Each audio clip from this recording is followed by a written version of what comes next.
Just your, general thoughts on a win like that. Great win! Great team win. It was awesome.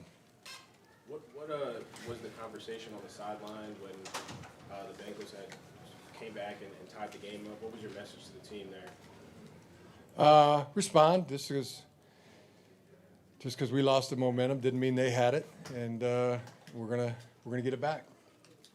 Guys just don't, didn't flinch, didn't buckle, didn't even stumble. Just kept right at it and responded. What do you think it says about what you're building here, that you guys were able to be resilient after the blown lead? You preached the fourth quarter finishing drills, and resiliency is obviously a pillar of what you try to build. What does it say that you guys were able to do that after blowing the lead? Says a lot. And it was like two heavyweights, going at it. I mean, they're a great football team, and like I said, our guys just kept playing, and I just been having this feeling really since the beginning. Back in April, May, June, that we got the right guys at the right time, and that's all a coach can ask for, and just keep building. That's what I thought. How big were J.K.? How big were not only J.K. and Justin down the stretch, but a guy like Ladd McConkey who made those two really big pickups before Dobbins punched it in? Yeah, I mean, I thought all three phases. I'll go through them. Offense was we were at our best when our best was needed. Defense was at our best when our best was needed. Special teams, we were at our best when our best was needed. And it's a complete team effort in doing that. But all three phases, stepped up and played their best football when our best football was needed the most. J.K. was incredible.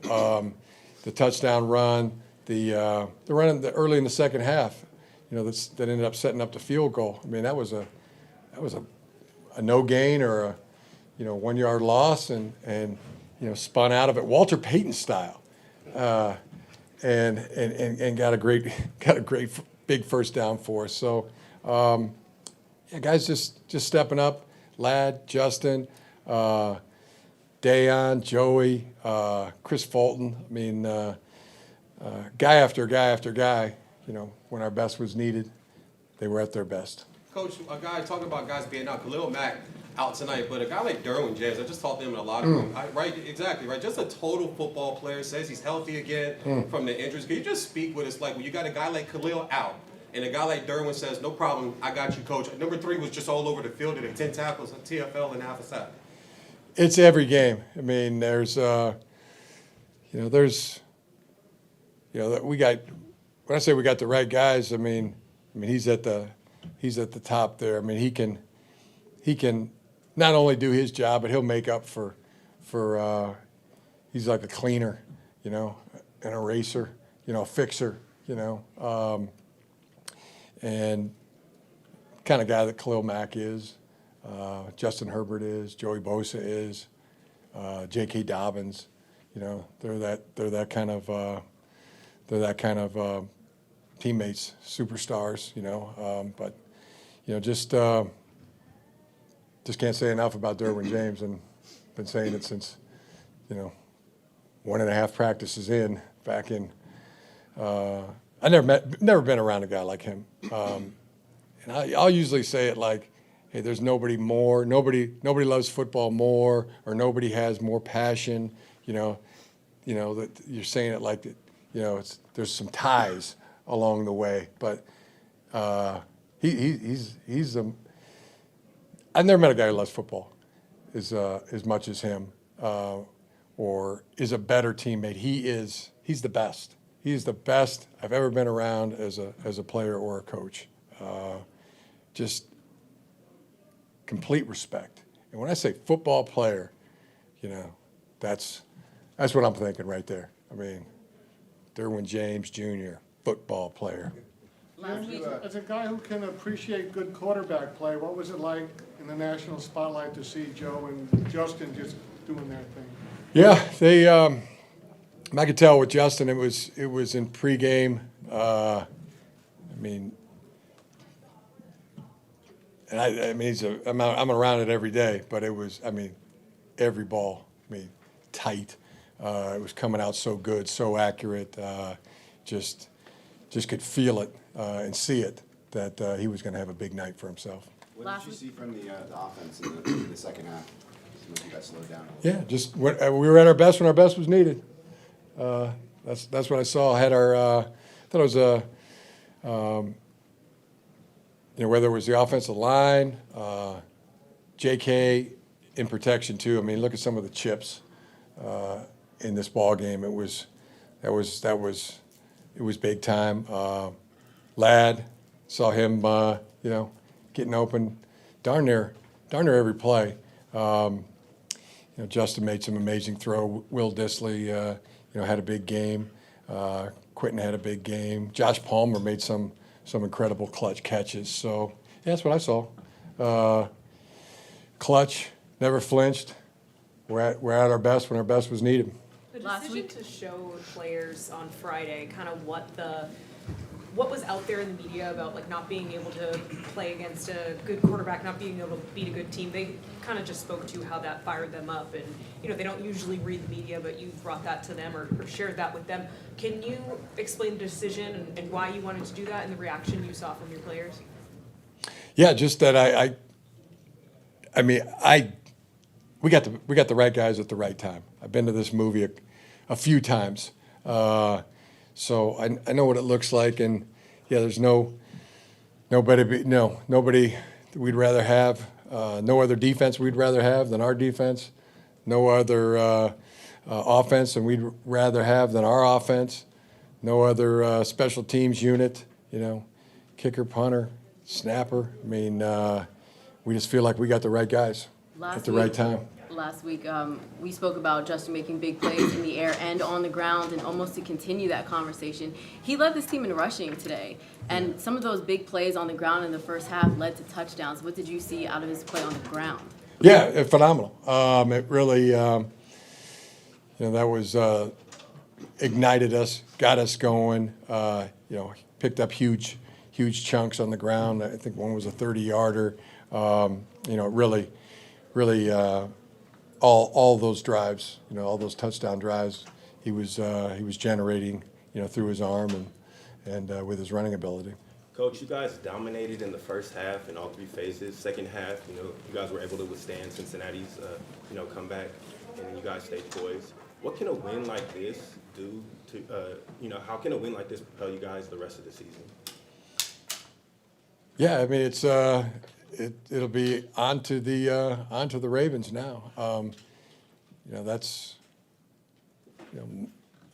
my thought is we got the right guys at the right time.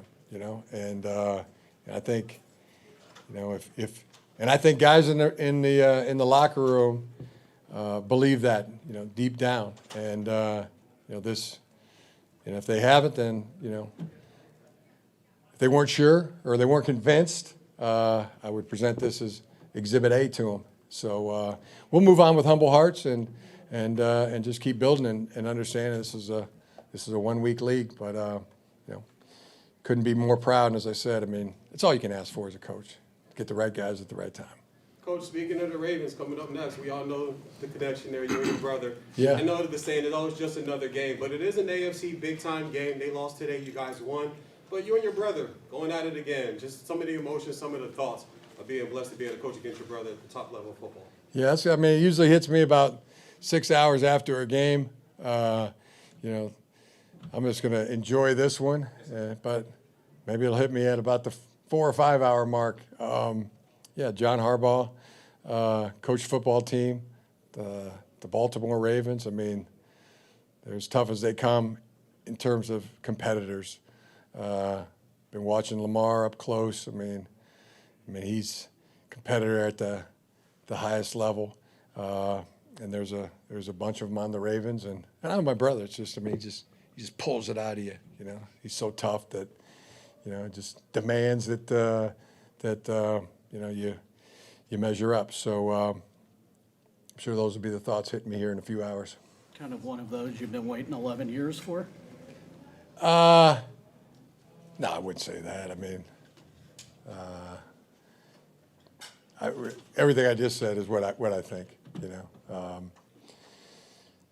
The Ravens, I mean, they're tough. My brother, tough as they come, and he pulls it out of you. So, in about 4 or 5 hours from now, I'm gonna turn all my attention to that. You said you wanted to see a good crowd tonight. How do you think the turnout was?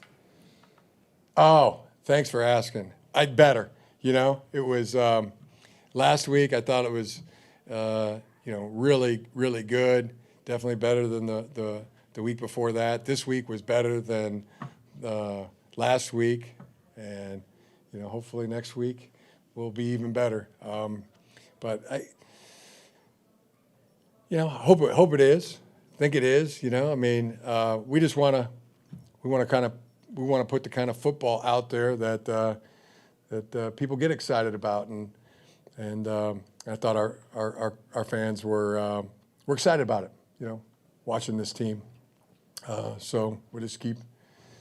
It definitely gives us a lot of juice and a lot of energy. It sure does. Jim, during those stretches when the offense had trouble kind of moving the ball and Herbert's kind of missing on some of those passes, how do you see him kind of reacting, to those struggles? And what do you kind of sense is happening maybe up here and in here that, kind of at the end allows him to kind of make those throws like he did? Yeah, there was no flinch. He doesn't. He's just like as cold-blooded as anybody could possibly be. He just, it's like 3, 2, 1, let it go, and he's on to the next play. Whether it's a holding penalty or something, whatever it is. I mean, he threw things like that happen, but it's hard to describe. That he's that player like Derwin, like K-Mac, like J.K. Dobbins. It's he's, I don't know exactly how to say it yet, but I'll get back to you on that. It's still marveling at it. He's.